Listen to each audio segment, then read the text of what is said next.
Jadi sebelum kita pasang ini kita perlu buka-buka dulu kunci-kuncinya.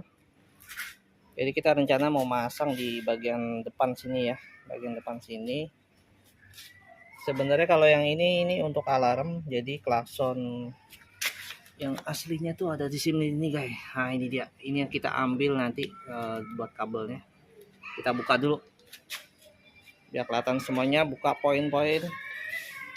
Sama di belakang sini juga harus dibuka sih ya. Kita buka dulu aja, nanti kita susun wiringnya kayak gimana.